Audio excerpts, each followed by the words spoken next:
మరి గౌరవనీయులు పెద్దలు మన ముఖ్యమంత్రి రేవంత్ రెడ్డి గారు పెద్ద మనసు చేసుకొని గతంలో ఎన్నడూ లేని విధంగా లాస్ట్ 2 ఇయర్స్ నుంచి 50-50 100 crores కేటాయించి దివ్యాంగుల అభివృద్ధి కోసము ఇంత గొప్ప కార్యక్రమాన్ని నిర్వహిస్తున్నందుకు వారికి ప్రత్యేకంగా ధన్యవాదాలు. అదే విధంగా వారి ఆలోచనకు అనుగుణంగా మరి పెద్ద మనసు చేసుకొని ఎప్పటికప్పుడు దివ్యాంగుల కోసం స్పెషల్ బడ్జెట్ కేటాయించడంలో మన బట్టి విక్రమార్కన్న గారు కూడా చాలా మరి గత ప్రభుత్వంలో సంవత్సరానికి 1 crore దివ్యాంగుల పరికరాలకు ఇస్తే ఈసారి పెద్ద ఎత్తున 50 కోట్లు ఇవ్వడం జరిగింది. వారికి కూడా ప్రత్యేకంగా ధన్యవాదాలు, శుభాకాంక్షలు. అదే విధంగా మరొక పెద్దన్న మన హెల్త్ మినిస్టర్ గారు దామోదర్ రాజనరసింహన్న గారు, అదే విధంగా మరి మన సీఎం సలహాదారులు వేం నరేందర్ అన్న గారు, అదే విధంగా మా ఎంపీ బలరాం నాయక్ గారు, అదే విధంగా సంబంధిత శాఖ మాత్రులు సోదరుడు గౌరవనీయులు SC ST welfare minister Adluru లక్ష్మణన్న గారు, మరి వీరన్న గారు మీ కార్పొరేషన్ చైర్మన్ గారు, మా సోదరులు అనిల్ యాదవ్ గారు, అద్దంకి గారు, అదే విధంగా collector, principal secretaries health and అదే విధంగా ఉమెన్ అండ్ చైల్డ్ వెల్ఫేర్ మరియు ఇతర మా ట్రైబల్ వెల్ఫేర్ స్పెషల్ సిఎస్ గారు, పత్రికా మీడియా సోదరులకు అధికారులకు అందరికీ పేరు పేరున సంక్రాంతి శుభాకాంక్షలను తెలియజేస్తా ఉన్నాను. ఈరోజు ఒక చారిత్రాత్మకమైన మానవీయ కార్యక్రమానికి శ్రీకారం చుడుతున్నటువంటి రోజు. ఎందుకంటే వీఆర్ అనేబుల్ అని ఏదైతే ఉంటుందో అనేబుల్ అనేది లేదు. అందరికీ ప్రభుత్వ భరోసా ఉంది.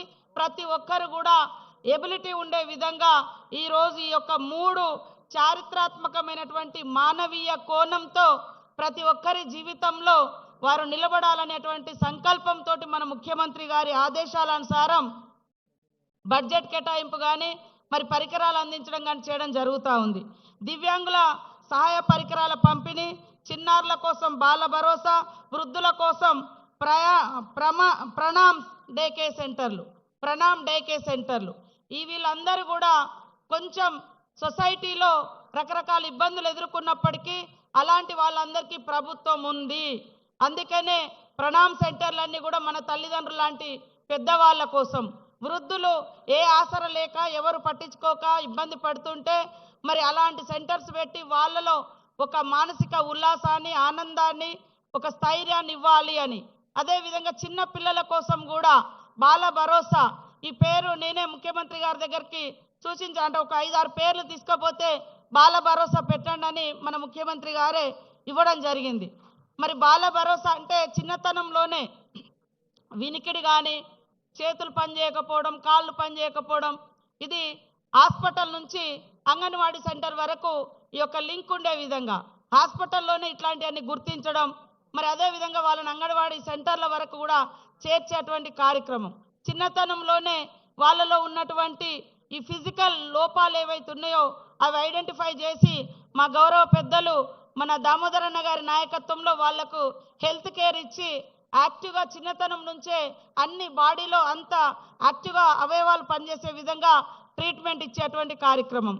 అదేవిధంగా ఇక్కడ చూస్తే దివ్యాంగ సోదరులకు చాలా కార్యక్రమాలు కూడా గతంలో ముఖ్యమంత్రి గారి దగ్గర ఉండే ఈ శాఖ దాదాపు 1.5 year నేనే చూడడం జరిగింది. మరి ఆ రోజు జాబ్ పోర్టల్ కూడా దివ్యాంగ సోదరులకు జాబ్ పోర్టల్ పెట్టడం కానీ, అంతకుముందు దివ్యాంగులను వేరే ఎబిలిటీ అనే పేరుతో ఉండే అలాంటి వాళ్ళు చేసుకుంటేనే 1 lakh ఉండే, అట్లా కాదు అని దాన్ని సేమ్ కేటగిరీ ఉన్నా కూడా దివ్యాంగులు చేసుకున్నా కూడా 1 lakh ఇవ్వాలని అప్పుడు నిర్ణయించినాం. ఇప్పుడు ఏం జరుగుతుందో మన ముఖ్యమంత్రి గారే మరి వారి నోటితోటే చెప్తారని నేను ఈ సందర్భంగా తెలియజేస్తా ఉన్నాను. అదేవిధంగా జీవో 34 కూడా మీరు ఎక్కడైతే ఎంప్లాయీస్ ఉంటారో మన దివ్యాంగ సోదరులు అక్కడే ప్రమోషన్స్ పొందే విధంగా కూడా జీవో తీసుకురావడం జరిగింది. ఇలాంటి మంచి కార్యక్రమాలను శ్రీకారం చుట్టి మరి బాల భరోసా కానీ దివ్యాంగ సోదరులకు వాళ్ళ కాళ్ళ మీద వాళ్ళు నిలబడి ఇయర్ ప్యాడ్స్ కానీ లేదా ఉపాధి కోసం కూడా మీరు ఎక్కడైతే ఉంటారో అక్కడే వెనుక ఒక స్టోర్ లాగా పెట్టుకొని సామాన్లు అమ్ముకోవచ్చని అది కూడా ఆలోచించి నిర్ణయం తీసుకున్నది.